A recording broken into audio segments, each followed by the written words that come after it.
Right. Welcome back. Revuri Prakash Reddy గారు Telugu Desam party జాతీయ ప్రధాన కార్యదర్శి జాయిన్ అయ్యారు మనతో. అలాగే దయాకర్ గారు, శ్రీధర్ రెడ్డి గారు, భాను గారు కూడా కంటిన్యూ అవుతున్నారు. మొత్తానికి ఇంతకుముందే రేవూరి ప్రకాష్ రెడ్డి గారు ఒక మాట అని వెళ్ళారు. టీఆర్ఎస్ అనేది రావుల చంద్రశేఖర్ రెడ్డి గారు ఒక మాట అని వెళ్ళారు. పరిపాలన గాలి వదిలేసి మొత్తం మా చుట్టూ తిరుగుతుంది, తెలుగుదేశం పార్టీ మీద వీళ్ళకి ఇంత దుగ్ధ ఇంత కసి ఎందుకు అనేది ఆయన ఒక మాట మాట్లాడారు. అంటే ఇక్కడ ఒక్క తెలుగుదేశం పార్టీని మాత్రమే క్లీన్ చేయాలనుకుంటుంది టీఆర్ఎస్, మిగతా ప్రతిపక్షాల జోలికి వెళ్లకుండా అని మీరు నమ్ముతున్నారా? ఒకవేళ నమ్మితే ఎందుకు అలా? 100% నమ్ముతున్నాం. ఎందుకంటే ఇప్పుడు కాంగ్రెస్ పరిస్థితి ఎట్లా ఉంది అంటే సెంట్రల్లో కానీ లేకుంటే స్టేట్లో కానీ ఒక ఐకమత్యంగా ఉండి ముందుకు పోయే పరిస్థితులు లేవు. రెండోది పబ్లిక్ కూడా ఈ రోజు కాంగ్రెస్ పార్టీని నమ్మే పరిస్థితి లేదు అనేది ఒక ఇప్పుడున్న పరిస్థితులను బట్టి అనాలిసిస్ చేసినప్పుడు అది వస్తుంది. రెండోది చంద్రశేఖరరావుకు చాలా బాగా తెలుసు తెలుగుదేశం పార్టీ గురించి మొదటి నుండి, అంటే పార్టీలో ఉన్నవాడు కనుక తెలుగుదేశం పార్టీ గురించి తెలుసు, చంద్రబాబు నాయుడు గురించి తెలుసు. ఈ రెండు తెలిసిన వ్యక్తిగా ఏంటి అని అంటే తెలుగుదేశం పార్టీకి నాయకత్వం లేకుంటే చేస్తే తెలుగుదేశం పార్టీని మనము దెబ్బకొట్టవచ్చు. లేకుంటే ఏంటంటే భవిష్యత్తులో ఎట్టి పరిస్థితుల్లో టీఆర్ఎస్కు ప్రతిమమైన పార్టీ తెలుగుదేశం పార్టీ తిరిగి పుంజుకోగలుగుతుందనే ఒక ప్రగాఢమైన నమ్మకం ఉండటం వల్లనే ప్రధానమైన క్యాడర్ను తీసుకుంటే ఏంటంటే కింద క్యాడర్ డిమోరలైజ్ అయిపోతుంది. దాంతో మనము అపరండు కావచ్చు అని ఒక ఆలోచనతో ముందుకు పోవడం జరుగుతుంది అనేది చాలా స్పష్టంగా అర్థమవుతున్నాయి. వాళ్ళ తీసుకునే పర్సన్స్ను ఆలోచించినా లేకుంటే ఏ విధంగా ఎప్పుడు ఏ సందర్భంలో ఎట్లా తీసుకోవాలనేది ఒక ప్లాన్డ్గా ఏదైతే చేస్తున్నారో దాన్ని బట్టి చూసినా కూడా ఆయనకు తెలుగుదేశం పార్టీ అనేది ఒక నీడలా వెంటాడుతుంది అని ఒక భయం ఉండడం వల్లనే తెలుగుదేశం పార్టీకి అంటే లీడర్ని తీసుకోవడం జరుగుతుంది అనేది. ఇక్కడ రెండు కీలకమైన విషయాలు. ఒకటి, అభివృద్ధి కావాలని కోరుకునే ఎమ్మెల్యేలు మాత్రం టీఆర్ఎస్కి వస్తున్నారని మీరందరూ చెప్తున్న మాట అదే కదా. వచ్చే వాళ్ళందరూ బంగారు తెలంగాణ నిర్మాణంలో భాగస్వాములు అవ్వాలనుకుంటున్నారని, అభివృద్ధి కోసం వస్తున్నారని వచ్చేవాళ్ళు కూడా అందుకే చెప్తున్నారు, అభివృద్ధి కోసం వెళ్తున్నారని వాళ్ళు చెప్తున్నారు. మరి ఈ అభివృద్ధి కోసం వచ్చే వాళ్ళందరూ తెలుగుదేశం వాళ్ళు ఎందుకు అవుతున్నారు? కాంగ్రెస్లో బీజేపీలో ఉన్న ఎమ్మెల్యేలకు అభివృద్ధి అవసరం లేదు. ఒక్క నిమిషం, కాంగ్రెస్లో బీజేపీలో ఉన్న ఎమ్మెల్యేలకు అభివృద్ధి అవసరం లేదా అనేది ఒక ప్రశ్న.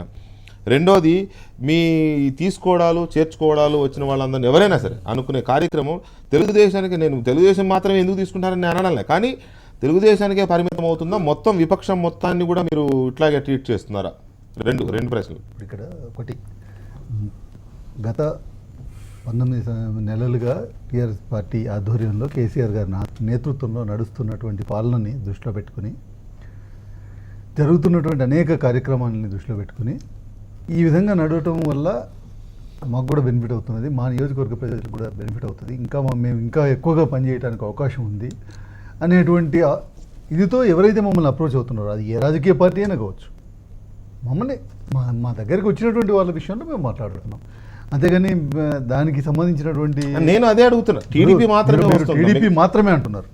కాంగ్రెస్ పార్టీకి సంబంధించినటువంటి యాదయ్య గారు, ఫస్ట్ ఫేజ్ విఠల్ రెడ్డి గారు వచ్చారు. అట్లా అనేక మంది కాంగ్రెస్ పార్టీకి సంబంధించిన ఎమ్మెల్సీ మాత్రం ఒక 5-6 మీతో సహా 9 మంది.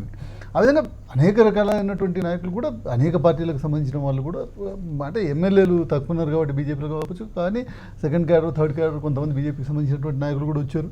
ఈ విధంగా అనేక పార్టీలకు సంబంధించినటువంటి నాయకులు వస్తున్నారు. డెఫినెట్గా ఈరోజు వాళ్ళ రెండు విషయాలు ఆలోచించేటువంటి అవకాశం ఉంటుంది. ఏ రాజకీయ నాయకుడైనా 2 విషయాలు ఆలోచిస్తారు. ఒకటి, ఈరోజు మనం కమ్యూనిస్టులనే కనుక చూసుకున్నట్టయితే 54-55లో చూసుకున్నట్టయితే చాలా బలమైన రాజకీయ ఒక చర్చ జరగాలి చాలా స్పష్టంగా. ఎందుకంటే భాను గారు అన్నా కూడా, లేకపోతే చంద్రశేఖరరావు గారు మాట్లాడినా అభివృద్ధి గురించి వస్తున్నారు అని చెప్పారు. దాని మీద వాస్తవం ఇక్కడ చర్చ, అసలు అభివృద్ధి అనేది ఒక శాసనసభ్యుడు వస్తేనే ప్రభుత్వం చేసే బాధ్యత ఉన్నదా? ఒక ముఖ్యమంత్రిగా ఉన్న 119 కాన్స్టిట్యూన్సీల మీద ముఖ్యమంత్రి, లేకుంటే కొన్ని కాన్స్టిట్యూన్సీకి ముఖ్యమంత్రి, లేదా అభివృద్ధి గురించి ప్రతిపక్ష పార్టీకి సంబంధించిన శాసనసభ్యుడికి మాట్లాడే హక్కు లేదా, లేకుంటే మాట్లాడే శాతగాకనా? ఎందుకంటే ప్రతి ఒక్కరికి టీఆర్ఎస్ వాళ్ళకి బాగా ఇవాళ మార్నింగ్ మీరే చెప్పండి. ఇవాళ మార్నింగ్ న్యూస్ అనాలిసిస్లో నేను ఒక ఎగ్జాంపుల్ కోట్ చేశాను, మీరు ఉండే ఉంటారు అప్పుడు కూడా అసెంబ్లీలో. ఇదే దయాకర్ రావు గారిని రాజశేఖర రెడ్డి గారు ఒక మాట అన్నారు. ఏమనంటే, దయాకర్ బాగా మాట్లాడుతున్నావు నువ్వు. మా కాంగ్రెస్ పార్టీ ఎమ్మెల్యేల కంటే నువ్వే ఎక్కువ స్కీమ్స్ తీసుకెళ్ళావు, నువ్వే ఎక్కువ CMRF నిధులు కూడా నువ్వే ఎక్కువ తీసుకున్నావు అని. అంటే ప్రతిపక్షంలో ఉన్నా కూడా దయాకర్ అప్పుడు అందరికంటే ఎక్కువ తీసుకున్నాడని రాజశేఖర రెడ్డి గారు అసెంబ్లీలో మాట్లాడారు. మరి ఇప్పుడు ఆ పరిస్థితి లేదా? ఎందుకు వీళ్ళు అభివృద్ధి కావాలంటే అక్కడికి ఎందుకు వెళ్తున్నారు? ప్రశ్న. నేను అదే చెప్తాను. నేను ఒక ఎగ్జాంపుల్ ఇస్తున్నా. కిరణ్ కుమార్ రెడ్డి గారు ముఖ్యమంత్రిగా ఉన్నప్పుడు నేను శాసనసభ్యుడిగా ఉన్నాను. నేను డెవలప్మెంట్ యాక్టివిటీస్ తీసుకుపోయినప్పుడు కూడా చాలా స్పష్టంగా అన్నాడు, తప్పకుండా ప్రకాష్, ప్రతిపక్షాలు అనేది కాదు, డెవలప్మెంట్ అనేది ప్రజాప్రతినిధిగా మన బాధ్యత. మీరు అడగాలి, మేము ఇవ్వాలి. ఒకవేళ మాకు అధికార పార్టీకి సంబంధించిన శాసనసభ్యులకు కొంత చొరవ ఎక్కువ ఉండొచ్చు, రూపాయి ఎక్కువ అడగవచ్చు, ఇంటిమసీ ఉంటుంది కదా, బట్ ఈక్వల్గా రైట్ మీకున్నది అని చెప్పాడు. ఈరోజు కేసీఆర్ గారు ముఖ్యమంత్రిగా ప్రమాణ స్వీకారం చేసిన తర్వాత జిల్లాలో రివ్యూస్ చేసేటువంటి సందర్భంలో మొట్టమొదటి రివ్యూ కరీంనగర్ జిల్లాలో చేయడం జరిగింది. కరీంనగర్ జిల్లాలో రివ్యూ చేసినటువంటి మొత్తం మంది జిల్లాకు సంబంధించినటువంటి అందరూ అధికారులతో రివ్యూ చేసినటువంటి సందర్భంలో ఆ రోజు జీవన్ రెడ్డి గారు వచ్చి ఒక రిప్రజెంటేషన్ ఇవ్వడం జరిగింది. నేను గత 20 సంవత్సరాలుగా ఈ బ్రిడ్జ్ కొరకు నేను ప్రయత్నం చేస్తున్నాను, కానీ చేయలేకపోయినాను. ఇది చాలా ప్రాధాన్యమైనటువంటి బ్రిడ్జ్ అని చెప్పి దీనికి ఎట్లైనా మీరు శాంక్షన్ చేయండి అని చెప్పి ఇచ్చినటువంటి సందర్భంలో ముఖ్యమంత్రి గారు ఆ రోజు ఆ బ్రిడ్జ్ ఆవశ్యకత ఏంటిది, దానివల్ల ఏ ప్రాంతానికి ఏ రకమైనటువంటి ఇది రాబోతున్నది అవన్నీ ఎక్స్ప్లెయిన్ చేసి డెఫినెట్గా ఇది ఇవ్వాలని చెప్పి వెంటనే 24 అవర్స్ లోపల దీని మీద జీవో ఇష్యూ చేయాలని చెప్పినటువంటి చరిత్ర కేసీఆర్ గారికి. ఓకే, నేను యాక్సెప్ట్ చేస్తాను. అసంటప్పుడు డెవలప్మెంట్ గురించి మా పార్టీ సమస్య డెవలప్మెంట్ కావాలంటే రావాలి అనే అది కూడా నేను చెప్తాను. నేను అదే అయిపోయింది. ఈరోజు దయాకర్ రావు గారు ఉన్నారు. మేము ఈరోజు రేపు ఏప్రిల్లో మే లోపల 9 నియోజకవర్గాల్లో water grid project almost completion స్టేజ్కి వచ్చేటువంటి పరిస్థితి ఉంది. అందులో ఒకటి ఈరోజు దయాకర్ రావు గారి నియోజకవర్గం. ఆయన పార్టీ మీరు చేస్తున్నారు కదా. నేను అదే చెప్తాను. నేను చెప్పేది ఏంటంటే ఈరోజు అభివృద్ధి చేయటం అనేటువంటిది ప్రజల్లో ఒక విశ్వాసాన్ని తీసుకుపోవాల్సినటువంటి అవసరం ఉన్నది. డెఫినెట్గా ఇగో నేను ఇంకో కొంతకాలం మీరు ప్రజాస్వామ్య వ్యవస్థ మూలాలనే మీరు పెకిలించేస్తున్నారు, మర్చిపోయి మాట్లాడుతున్నారు. నేను ఇదే విషయం గుర్తుపెట్టుకోవాలి. నెహ్రూ గారు ఒక మాట చెప్పారు, మీరు ఒకసారి గుర్తు చేసుకోండి. ప్రజాస్వామ్య వ్యవస్థ గురించి మాట్లాడినప్పుడు అన్నాడు, అధికార పార్టీ ఎంతైతే బలంగా ఉంటుందో ప్రతిపక్ష పార్టీ అంత బలంగా ఉన్నప్పుడే ప్రజలకు న్యాయం జరుగుతుంది మాట్లాడిన విషయాన్ని పెట్టుకోవాలి. ప్రకాష్ రెడ్డి గారు తెలంగాణ తెలుగుదేశం పార్టీ నాయకులు కాదు, ఈ విధంగా మాట్లాడటానికి అర్హులు కారు. ఎందుకంటే వారు జాతీయ కార్యదర్శి. అక్కడ మరి 2 ఎంపీలు ఎందుకు ఏ ఇదని తీసుకున్నారు మీరు? 10 మంది ఎమ్మెల్సీలని ఏమని తీసుకున్నారు? 10 మంది ఎమ్మెల్సీలని ఏమని తీసుకున్నారు? అక్కడ ఏమని తీసుకున్నారు?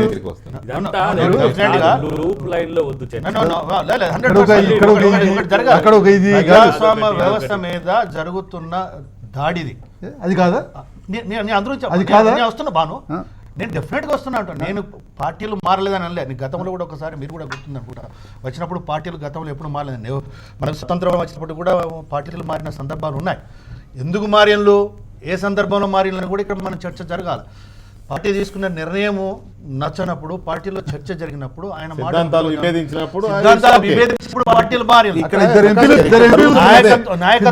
నాయకత్వంతో నిర్లక్ష్యానికి గురైనప్పుడు కూడా పార్టీలు మారిన ఇక్కడ జరుగుతున్న చర్చ ఏంటి అని ప్రజాస్వామ్యం మీద జరుగుతున్న దాడి ఇది అన్నారు కదా. రైట్, అయితే దాడి కావచ్చు, మీ దృష్టిలో దాడి కావచ్చు, కానీ అక్కడ మీరు చేస్తుంది కూడా అదే కదా. ఇవాళే ఒక లేటెస్ట్ అసలు ఈ చర్చ ఇంతసేపు దాడాకారు కారణం అదే. ఇవాళ మీరు ఒక అవకాశం ఇచ్చారు, ఒక ఎమ్మెల్యే అక్కడ వేరే పార్టీకి చెందిన ఎమ్మెల్యేని మీ మంత్రి గారు స్వయంగా వెంట పెట్టుకుని వెళ్ళాడు. సరే, ఇంకా చేరలేదు, చేరతానని ఆయన చెప్పాడు. ఇంతకుముందు చేరలేదు, ఇక ముందు చేరరు అని కూడా మాట్లాడంలే. మరి చేరుతున్న సందర్భాలు ఎలాంటి, చేరుతున్న వ్యక్తులు ఏంటిది, వాళ్ళు మాట్లాడుతున్న విధానం ఏంటి అనేది దాని మీద నేను చర్చ అందరూ ఆ తాను ముక్కలే కదా, అందరూ ఆ పార్టీలో వాళ్ళు ఇప్పుడే ఏం చేయాలంటే ప్రజాస్వామ్య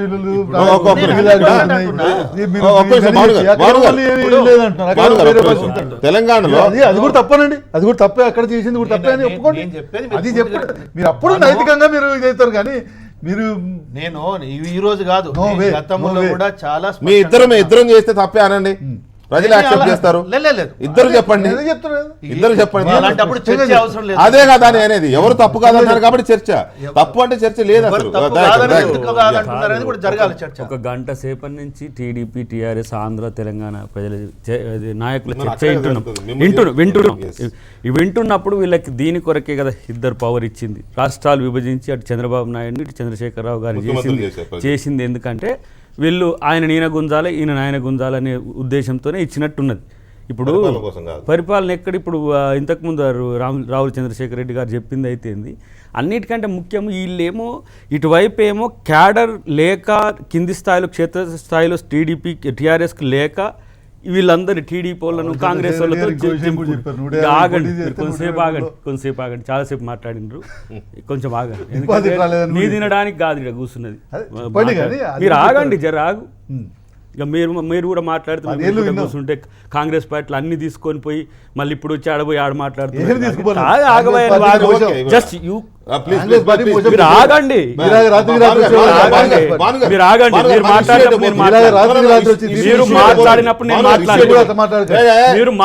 మీరు మాట్లాడినప్పుడు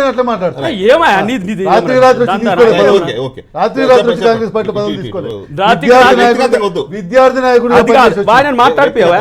ఆయన నాడు కూర్చోబెట్టు కాదా, నాడు కూర్చోబెట్టు నువ్వు ఒకటి ఆయన పెట్టి మాట్లాడు, మేము కూర్చుంటాం. మాకు చెప్పి ఇంటానికి కూర్చుంటామా? అరే నేను మాట్లాడుతున్నప్పుడు వినాలనా వద్దా? నేను మాట్లాడుతున్నప్పుడు నేను మాట్లాడుతూ నాకు అర్థం కాదు. కాంగ్రెస్ పార్టీ పరిస్థితి ఎవరే చెప్పేది? చంద్రబాబు నాయుడు ఎవరు? ఎవరు? చంద్రబాబు నాయుడు ఎక్కడి నుంచి వచ్చిండు? చంద్రశేఖరరావు ఎక్కడి నుంచి వచ్చిండు? మూలాలు. ఈ రోజు మీరు తెలంగాణ ఇచ్చినాక మంచిగా పాలించుకోండి అని ఇద్దని చెప్తే దొంగ నోట్ల కేసులు, అదేంది ఓట్ ఫర్ నోటు, ఈనట్ ఫోన్ ట్యాపింగ్ అని ఆయన చెప్పి అలా తెలంగాణ ఆంధ్రప్రదేశ్కి ఈ చర్చలు ఎందుకు అవసరం? నువ్వు గుంజుకోవడం ఆయన గుంజుకోవడం ఇదేనా కావాల్సింది? ఇందుకు ఇప్పుడు అందుకని కాంగ్రెస్ పార్టీ నమ్మరట వారంటారు. కాంగ్రెస్ పార్టీ తెలంగాణ ఇచ్చినందుకు మమ్మల్ని ఇక్కడ అక్కడ బొందబెట్టిండ్రు, మీరు బతికి అందరిని బొందబెట్టండి. ఇదేనా మీరు చర్చలు చేసేది? కేవలం రాజనీతి గురించి మాట్లాడే హక్కు ఎవరికి లేదనేది ఇలా వాళ్ళ చర్చ. రాజనీతి గురించి మాట్లాడేటప్పుడు ఫస్ట్ వాడు తప్పు చేయొద్దు. ఎవడైనా సరే తప్పు చేసినోడు ఇంకోసారి ఆ పార్టీని అనే హక్కు ఎవరికి ఉండదు.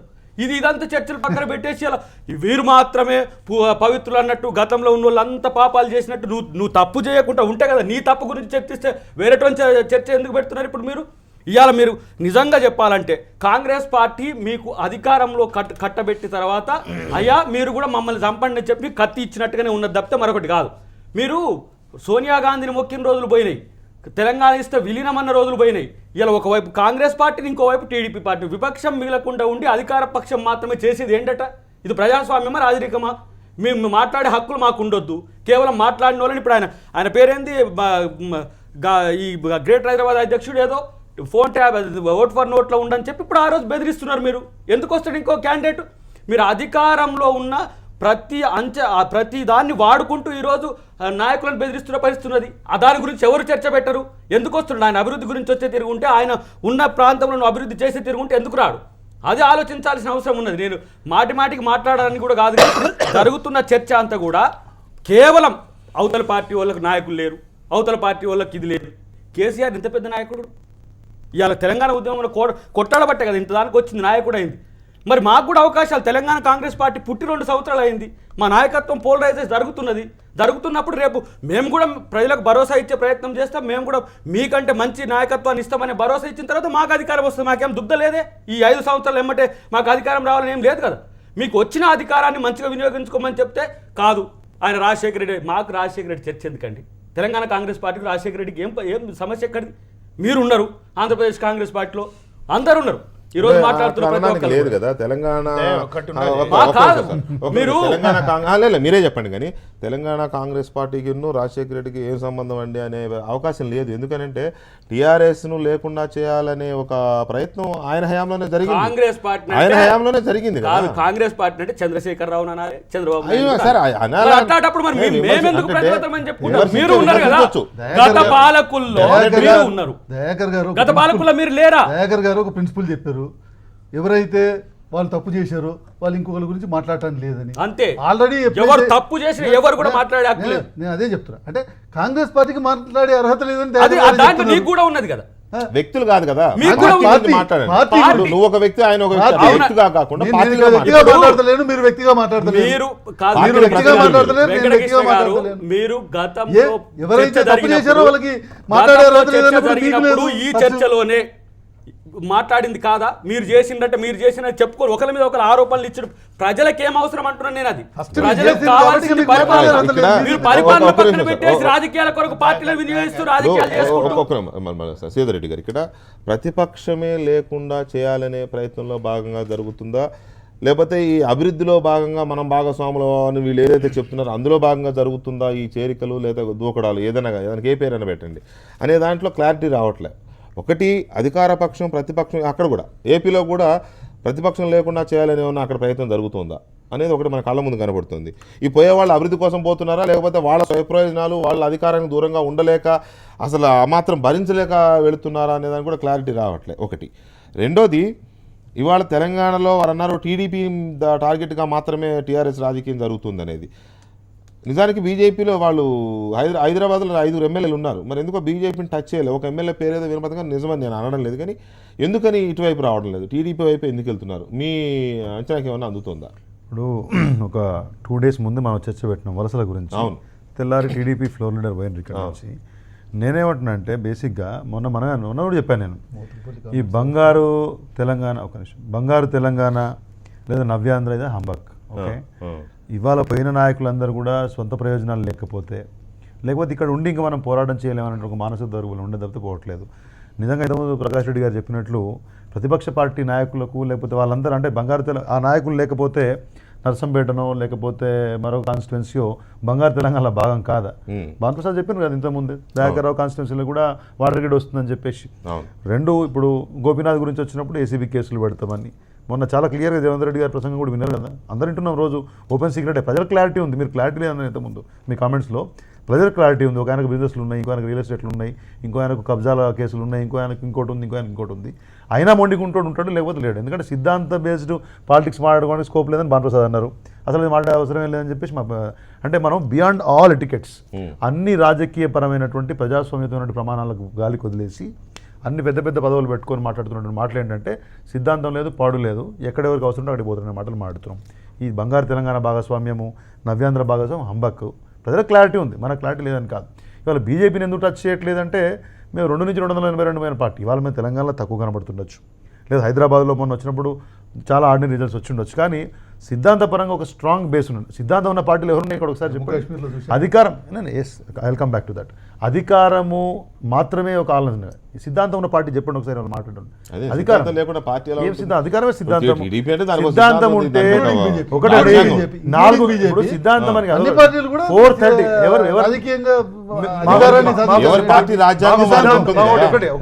మాకు సిద్ధాంతం ఉందనే కదా దేశవ్యాప్తంగా మీరు పోరాడుతూ ఉన్నారు.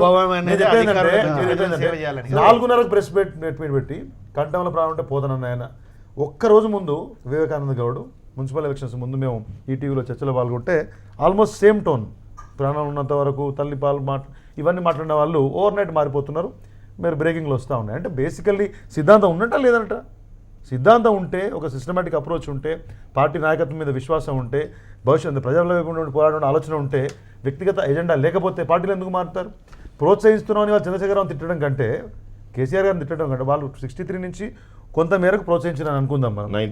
మరి ఇప్పుడు పోయాల్సిన దయాకర్రావుని ఎవరు ప్రోత్సహించాలి, లేకపోతే ప్రకాష్ గౌడ్ పోవాల్సిన అవసరం ఏముండే? ఇప్పటికే వరంగల్ లేకపోతే హైదరాబాద్ ఎలక్షన్స్ మొత్తం కూడా వన్ సైడ్ అయిపోయినాయి కదా. ఇప్పుడు మీరు ఓడం మూలాన కొత్తగా బలోపేతం అయ్యేదే ఉన్నది. వాళ్ళని తిట్టడం కంటే మనం ఆపుకోగలుగుతున్నామా, మన నాయకత్వం మీద విశ్వాసం ఇవ్వగలుగుతున్నామా, మన సిద్ధాంతం నిజంగా ఉందా, ఈజ్ స్టిల్ ప్రివైలింగ్.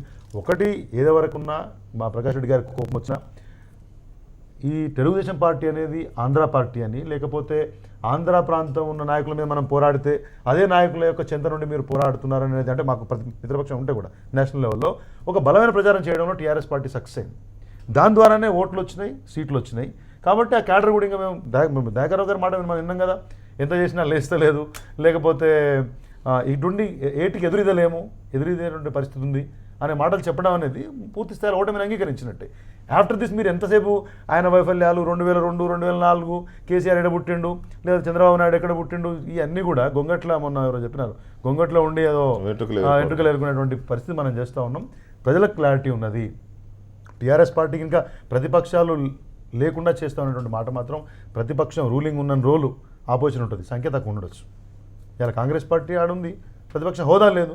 ఇలా ఆనాడు బీజేపీకి 2 సీట్లు ఉన్నాయి, హోదా లేదు. బట్ ఇవాళ రూలింగ్లో అసలు ప్రతిపక్షం లేకపోతే అధికార పక్షానికి గుర్తింపు గుర్తింపు కూడా ఎక్కడ ఉంటుంది కదా. ఏది అధికార పక్షం ఏది లేదు ప్రతిపక్షం స్వపక్షంలోనే తెలియదు. ప్రతిపక్షం తయారవుతుంది అది ఏ కాబట్టి time you have to wait for it. Right Prakash, ప్రజలకు క్లారిటీ ఉందని ఆయన అన్నారు కానీ ప్రజలు అబ్జర్వ్ చేస్తున్నారు అసలు ఇదంతా ఎందుకు జరుగుతుంది. ఒకటి అయితే ప్రతిపక్షాలు ఫెయిల్ అయ్యాయి, ప్రతిపక్షాలు మనకి పనికిరావు, మన తరపున లేవు అనే క్లారిటీ అన్న రావాలి.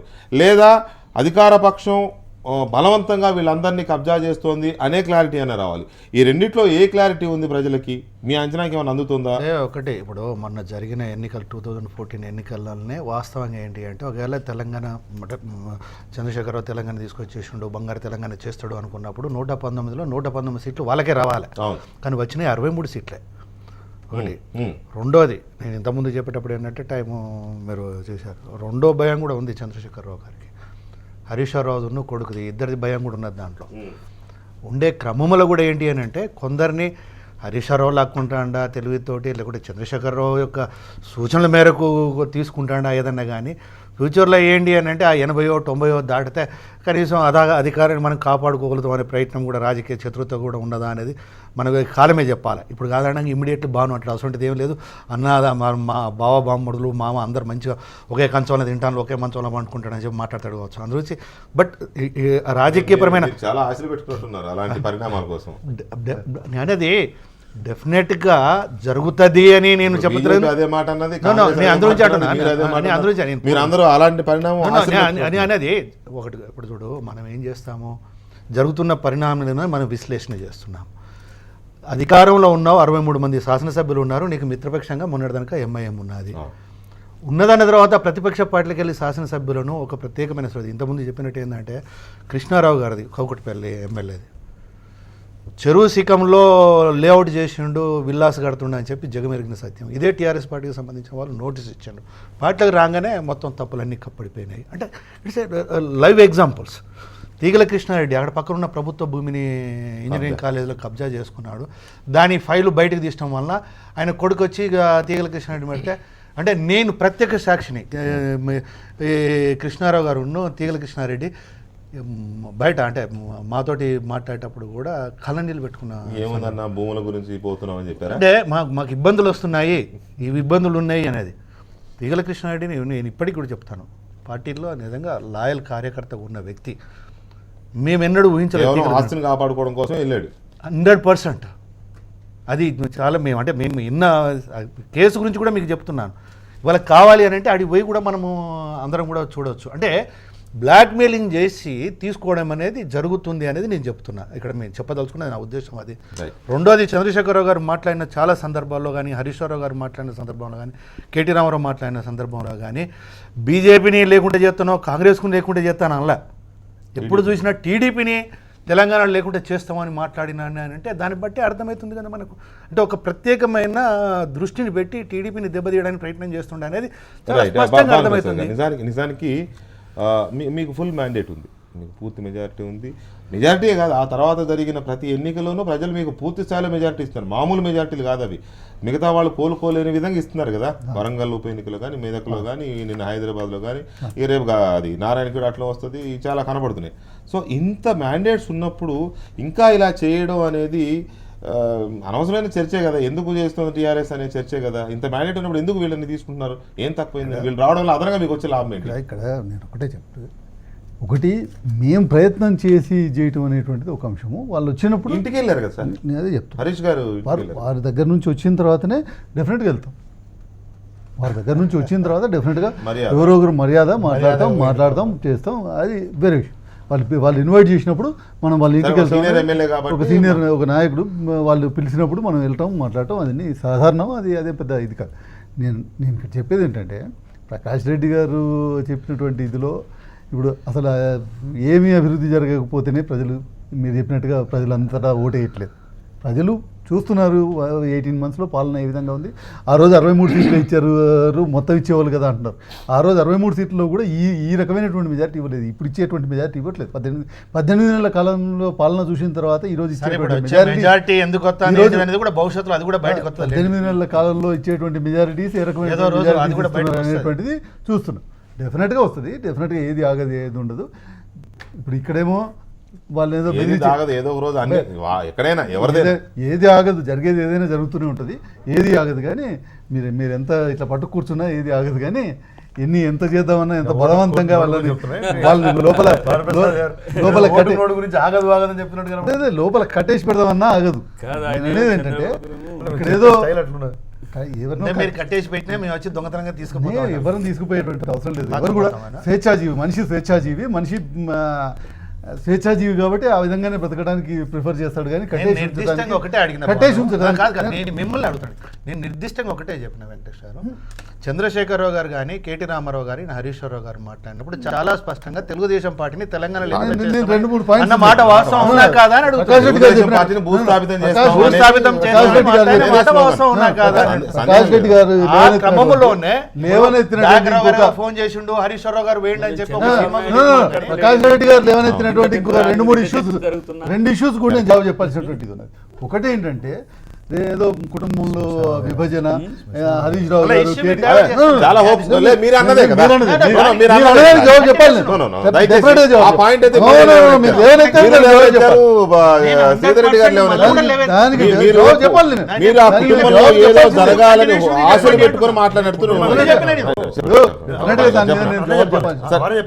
సరే ఓకే, అది కుటుంబం గురించి మేము మాట్లాడలేదు, జనరల్ విశ్లేషణ చేస్తుందంటే మీ దగ్గర ఒకటి పరిమితికి మించి బలం ఏర్పడినప్పుడు అందరికీ న్యాయం చేయలేనప్పుడు నీళ్లు పొర్లిపోతాయిలేండి. ఆయన ఎవరు ఇంతకుముందు వైసీపీ అని చెప్పాడు కదా, తెలుగుదేశం పార్టీ ఆంధ్రప్రదేశ్ లో నిరుత్సాహం చాలా ఎక్కువ ఉంది, చాలా మంది కదా చాలా మంది నేను తెలుగుదేశం పార్టీ నాయకుల్ని ఏ రోజైతే టీఆర్ఎస్ పార్టీ నేతృత్వంలో అధికారంలో కేసీఆర్ గారు ముఖ్యమంత్రి గారు అయిన రోజు నుంచి కూడా వింటున్నాను. ఏంటంటే ఏదో రోజు అధికారానికి కొరకు కొట్లాట జరుగుతుంది, లేకపోతే అసలు కేసీఆర్ గారు ఇంకొక 15 సంవత్సరాల పాటు ఈ రాష్ట్రాన్ని నిర్విరామంగా నిరాఘాటంగా పాలిస్తారని మేము చెప్తుంటే ఇంకా కేటీఆర్ హరీష్ రావు అనేటువంటిది ఎక్కడి నుంచి వస్తుంది మీకు? కేటీఆర్ గారు హరీష్ రావు గారు వీళ్ళు మంత్రులుగా ఉంటారు, ఈ రాష్ట్రాన్ని ఇంకొక 15 సంవత్సరాల పాటు నిరాఘాటంగా వారసుడు కేటీఆర్ అని చెప్పి 15 సంవత్సరాల తర్వాత అడిగిన ప్రశ్నకు సమాధానంగా చెప్పారు. ప్రశ్నకు సమాధానంగా చెప్పారు. ప్రశ్నకు ఒక విలేకరు అడిగినటువంటి ప్రశ్నకు సమాధానంగా చెప్పారు. కానీ తను చెప్పారు ఒక 15 సంవత్సరాలు రానున్న 15 సంవత్సరాల తర్వాత గురించి ఇవాళ కేటీఆర్ గారు హరీష్ రావు గారు అనేటువంటి ప్రశ్న ఉత్పన్నం కాదు. కేసీఆర్ గారి నాయకత్వంలోనే పార్టీ ఉంటుంది, ఇక్కడ ప్రభుత్వం కూడా ఉంటుంది. కాబట్టి మీరు ఒక మాటకు మీరు సమాధానం చెప్పలేదు. మీరు ఆశలు పెట్టుకోకండి, మీరు ఆశలు పెట్టుకోకండి. తీసుకోవడం వల్ల వదిలేద్దాం. సరే వాళ్ళకి ఆశలు పెట్టుకోవద్దన్నారు, పెట్టుకుని వాళ్ళకి వదిలేద్దాం. కానీ అసలు వీళ్ళని తీసుకోవడం అదనంగా వచ్చే లాభం ఏంటి? ఇప్పుడు మీరు చాలా స్ట్రాంగ్ పొజిషన్ లో ఉన్నారు, ప్రజలు మీకు బ్రహ్మాండమైన మ్యాండేట్స్ ఇస్తున్నారు ఎక్కడికి వెళ్ళినా కూడా. ఇప్పుడు ఈ ఇద్దరు ముగ్గురు తీసుకోవడం వల్ల అదనంగా వచ్చే లాభం ఏంటి? ఒక మాట చెప్పండి. రెండో ఇది ప్రకాష్ రెడ్డి గారు చెప్పేది ఏంటంటే ఏదో బెదిరించి లేకపోతే భూ కబ్జాదారులు అది ఎవ్రీ టైం వస్తున్న ఆరోపణ. ఒకటే నిమిషం, అదనంగా మేము తీసుకోవడం వల్ల వచ్చే లాభం ఏంటి? అదే చెప్తాను, దాంట్లో భాగంగానే చెప్తున్నాను. వీళ్ళు భూ కబ్జాదారులు, వాళ్ళు భూ కబ్జాదారులు. నిన్నటిదాకా ఈ పార్టీలో ఉంటే వాళ్ళు భూ కబ్జాదారులు కాదా? వాళ్ళు మంచోళ్ళ, వాళ్ళు పవిత్రులా? ఈ రోజు రాత్రికి రాత్రి వాళ్ళు భూ కబ్జాదారులు అయినరా? మీ కుటిల నీతికి ఇది ప్రజలు చూస్తున్నారు. ఇందుకే మీకు జవాబు చెప్తున్నారు. ప్రజలు ఏ తీర్పులు ఇచ్చినా కూడా ఎందుకు తీర్పిస్తున్నారంటే ఇటువంటి మాటలు మాట్లాడుతున్నారు కాబట్టి, లేని మాటలు మాట్లాడుతున్నారు కాబట్టి ప్రజలు ఆ రకమైనటువంటి మీరు అన్న దాంట్లో మీరు అన్నదే కరెక్ట్. ఆరోపణలు చేస్తే ప్రజలు అక్కడ ఉండి కబ్జా చేసిన భూమిని ఇక్కడికి వెళ్ళి కాపాడుకోవాలనుకుంటున్నారు. ప్రజలు స్వీకరించరు అంటే రెండు పార్టీలు సహకరిస్తున్నాయి కబ్జాలకి. నేనేమంటున్నానంటే వాళ్ళు నిన్న కబ్జాదారులు కాదు, వాళ్ళు నిన్న కబ్జాదారులు కాదు, ఈ రోజు కబ్జాదారులు కాదు. మీరేదో ఉత్తగానే బురద జల్లినంత మాత్రాన ప్రజలు దాన్ని స్వీకరించారు. అది నేను చెప్పేది. ప్రజలు అటువంటి వాటిని స్వీకరించారు అనేటువంటిది నేను చెప్పేది. రెండోది వాళ్ళు వచ్చినంత మాత్రాన మాకు అదనంగా వచ్చేది డెఫినెట్ గా ఒక నాయకుడు ఒక 10 సంవత్సరాల పాటు 5 సంవత్సరాల పాటు ఒక నియోజకవర్గంలో ఒక పట్టున్నటువంటి బలమైన నాయకుడు వచ్చినప్పుడు డెఫినెట్ గా అదంతో పాటు కొంత అక్కడ ఏరియా అవుతుంది. డెఫినెట్ గా ఏ నాయకుడు బలమైన నాయకుడు ఖమ్మంలో పరిషత్ ఎన్నికల్లో ఒక ఎంపీటీ స్థానానికి మాత్రమే పోటీ చేసి ఓడిపోయిన టీఆర్ఎస్ ఇవాళ అక్కడ మొత్తం జిల్లా పరిషత్ మొత్తం అన్ని ఖమ్మం అంతా వాళ్ళ గుప్పిట్లోకి వచ్చేసింది. ఒక నాయకుడు వల్ల వచ్చిందే కదా అది. కారణాలు ఏవైనా బలం వస్తుంది దాంట్లో. మీరు ఖమ్మంలో క్యాండిడేట్ విషయంలో పంచాయతీ సాధిత లేకపోవడం మీరు నష్టపోయారు అక్కడ. బలమైన ఇప్పుడు గెలిచిన నాయకుడు వస్తే కాన్స్టిట్యూన్సీలో ఇంకా బలంగా ఉంటాను అని చెప్పే ప్రయత్నంలో వస్తున్నారు అన్నప్పుడు నేను తుమ్మలాచారు ఎగ్జాంపుల్ ఇచ్చిన. తుమ్మలనాగేశ్వరరావు ఇవాళ ఓడిపోయినంత మాత్రం మొదటి నుంచి ఓడిపోవట్లేదు కదా, ఆయన బలమైన నాయకుడే. కాదని గెలుపోవటములు సహజం. ఒక వ్యక్తి గెలవచ్చు ఓడిపోవచ్చు, కానీ అయినా కూడా అతనికంటూ వారి బలబలాన్ని గురించి చర్చించడం లే మనం. పార్టీ మారిన జరిగిన చర్చ గురించి మనం రైట్ ప్రకాష్ రెడ్డి గారు thank you very much. Bhanu గారు అండ్ శ్రీధర్ రెడ్డి గారు అండ్ దయాకర్ గారు థ్యాంక్ యూ వెరీ మచ్. ఇది వాటి లెఫ్ట్ అండ్ రైట్. మళ్ళీ రేపు కలుద్దాం. మరి కాసేపట్లో 9 PM బులెటిన్ ప్రసారం అవుతుంది.